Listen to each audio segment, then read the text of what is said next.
ಎಲ್ಲ ಈ ಗ್ರಾಮದ ಜನತೆಗೆ ನಮಸ್ಕಾರ. ಈಗ ನಿಮ್ಮೂರಲ್ಲಿ ಒಂದಷ್ಟು ಜನ ಇದ್ದೀರಾ, ನಾಳೆ ಶ್ರೀಮಂತರ ಮನೆಗಳಲ್ಲಿ ಕಾರ್ ಇದೆ, ಬೈಕ್ ಇದೆ, ಅವ್ರಿಗೇನಾದ್ರೂ ಅರ್ಧರಾತ್ರಿಯಲ್ಲೋ ಏನಾದ್ರೂ ಹೆಚ್ಚು ಕಡಿಮೆ ಆದ್ರೆ ಕಾರ್ಗಳಲ್ಲಿ ಹಾಸ್ಪಿಟಲ್ಗೆ ಎತ್ಕೊಂಡು ಹೋಗ್ಬಿಟ್ಟು ಟ್ರೀಟ್ಮೆಂಟ್ ಕೊಡಿಸ್ತಾರೆ. ನನ್ನ ತಂದೆ ತಾಯಿ ಬಡವರು, ನನ್ನ ತಂದೆ ತಾಯಿಗೆ ಸಮಸ್ಯೆ ಆದಾಗ ಆಸ್ಪತ್ರೆಗೆ ಸಾಗಿಸೋಷ್ಟೊತ್ತಿಗೆ ತೀರೋಗ್ಬಿಟ್ರು. ನನ್ನ ತಾತಾಗೂ ಹೆಚ್ಚು ಕಡಿಮೆ ಆದಾಗ ಆಸ್ಪತ್ರೆಗೆ ಹೋಗೋಷ್ಟು ತೀರೋಗ್ಬಿಟ್ರು.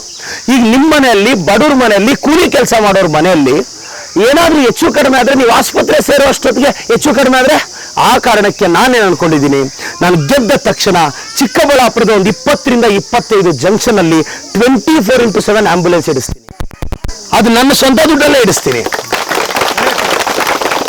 ಈಗ ನೀವು ನಿಮ್ದೊಂದು 10 ಹಳ್ಳಿ ಈ ಕ್ಲಸ್ಟರ್ ಒಂದು ಆಂಬ್ಯುಲೆನ್ಸ್ ಇಡಿಸ್ತೀನಿ.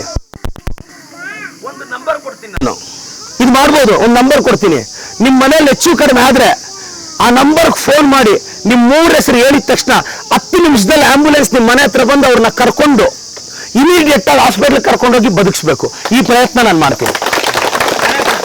ಯಾಕೆ ಅಂದ್ರೆ ನನ್ನ ತಂದೆ ತಾಯಿಗೆ ಆ ಸಮಸ್ಯೆ ಯಾರಿಗೂ ಆಗಬಾರ್ದು. ಎರಡನೇದು, ಸರ್ಕಾರಿ ಶಾಲೆ 200ಕ್ಕೂ ಹೆಚ್ಚು ಸರ್ಕಾರಿ ಶಾಲೆಗಳಿದೆ.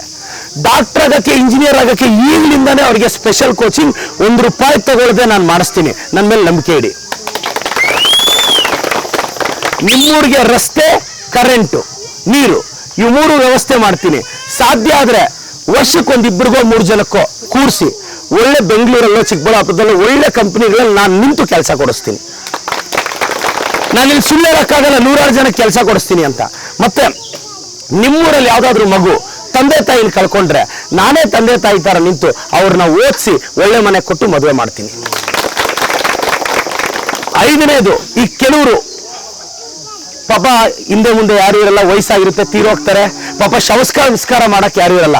ಅಂತ ಮನೆಗೆ ನಾನೇ ಬಂದು MLA ಆಗಿ ನನ್ನ ಹೆಗಲು ಕೊಟ್ಟು ಗೌರವದಿಂದ ಹೋಗಿ ಕಳಿಸ್ಕೊಡ್ತೀನಿ.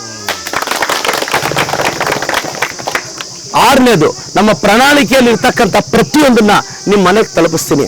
ಅಪ್ಪ ಅಮ್ಮ ಇಲ್ದಿರೋ ಮಗ ನಾನು, ನೀವೇ ಅಪ್ಪ ಅಮ್ಮ ಅನ್ಕೊಂಡು ಬಂದಿದ್ದೀನಿ. ನನ್ನನ್ನು ಕೈ ಬಿಡಬೇಡಿ ಅಜ್ಜಿ,